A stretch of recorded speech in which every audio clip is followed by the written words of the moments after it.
Konsep demokrasi. Demokrasi berasal daripada perkataan Yunani, the power of people, iaitu kuasa rakyat. Pemerintahan oleh rakyat atau wakil yang dipilih dalam pilihan raya. Rakyat melibatkan diri dalam sistem pemerintahan negara. Raja-raja sebagai lambang tak setia rakyat.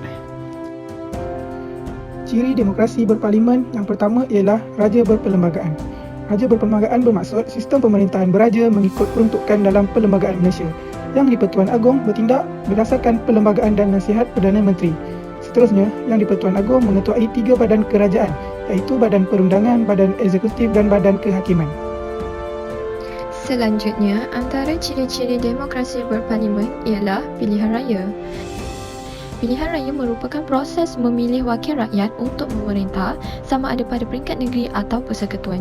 Proses pilihan raya bermula dengan penetapan tarikh penamaan calon dan pengundian oleh Suruhanjaya Pilihan Raya. Pilihan raya umum di Sabah dan Sarawak diadakan secara berasingan. Seterusnya, ciri yang ketiga ialah parti-parti politik. Parti politik merujuk kepada sekumpulan orang yang mempunyai ideologi politik untuk mencapai matlamat bersama. Selain itu, parti-parti politik ini berjuang untuk mendapatkan kuasa. Antara parti-parti yang ada di Malaysia ialah Parti Pertubuhan Kebangsaan Melayu Bersatu UMNO, Parti Cina Setanah Melayu MCA dan Kongres India Tanah Melayu MIC. Seterusnya ialah kebebasan asasi. Kebebasan asasi seseorang individu telah diperuntukkan dalam bahagian-bahagian perlembagaan persekutuan. Yang pertama, kebebasan diri. Yang kedua, keabdian dan kerja paksa. Yang ketiga, kesamarataan di sisi undang-undang. Yang keempat, larangan buang negeri dan kebebasan bergerak. Yang kelima, kebebasan bercakap, berhimpun dan menumbuhkan persatuan. Yang keenam, kebebasan beragama. Yang ketujuh, kesamarataan dalam pelajaran. Yang ke-8, hak untuk berharta. Yang terakhir ialah perlindungan daripada undang-undang jenayah dan pembicaraan berulang. Seterusnya, ciri yang kelima, perlembagaan. Perlembagaan Malaysia diperkenalkan pada 16 September 1963. Perlembagaan merupakan undang-undang tertinggi yang menjadi asas pembentukan negara. Perlembagaan negara mengandungi 183 perkara. Perlembagaan merupakan jaminan kerajaan menunaikan tanggungjawab melalui peruntukan yang terkandung di dalamnya. Dan yang terakhir sekali adalah Parlimen. Parlimen Malaysia yang merupakan badan pengubal undang-undang tertinggi negara terdiri daripada 3 komponen utama. Yang pertama, Yang di-Pertuan Agong, yang kedua Dewan Negara dan yang ketiga Dewan Rakyat. Sistem demokrasi berparlimen di Malaysia. Sistem demokrasi berparlimen di bawah pentadbiran raja berperlembagaan dengan maksud Seri Paduka Baginda Yang di-Pertuan Agong sebagai ketua negara. Parlimen akan terus berjalan selama 5 tahun iaitu daripada tarikh mesyuarat pertamanya selepas pilihan raya diumumkan. Pada penghujung tempoh 5 tahun ini, Parlimen dengan sendirinya dibubarkan dan dalam masa 60 hari dari tarikh pembubaran Parlimen, pilihan raya umum bagi memilih wakil-wakil untuk Dewan Rakyat hendaklah diadakan dan juga Parlimen dipanggil bermesyuarat pada suatu tarikh yang tidak lewat daripada 120 hari dari tarikh pembubarannya. Raja berperlembagaan Yang di-Pertuan Agong bertindak berdasarkan Perlembagaan Malaysia dan nasihat Perdana Menteri. Yang di-Pertuan Agong mengetuai 3 badan kerajaan iaitu Badan Perundangan, Badan Eksekutif dan Badan Kehakiman. Kuasa eksekutif.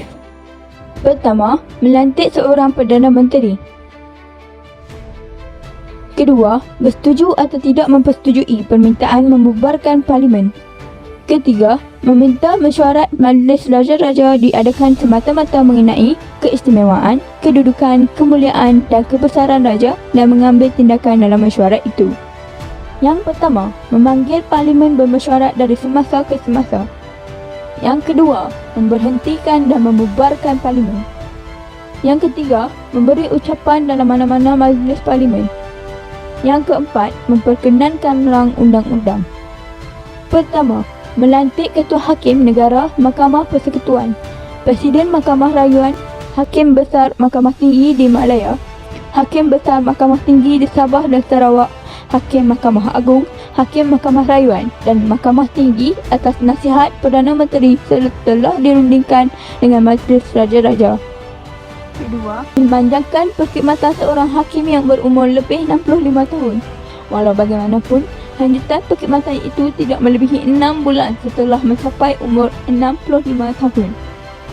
Antara fungsi lain Yang di-Pertuan Agong ialah Pertama sekali, pemerintah tertinggi angkatan bersenjata.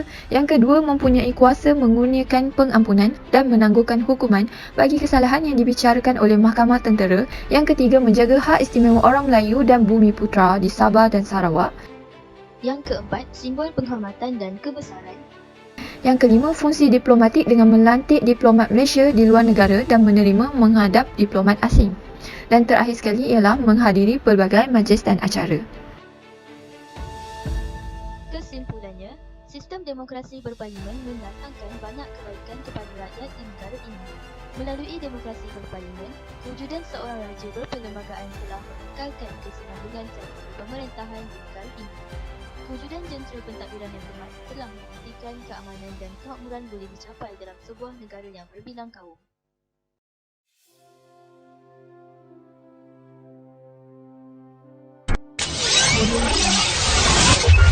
Audio Jungle.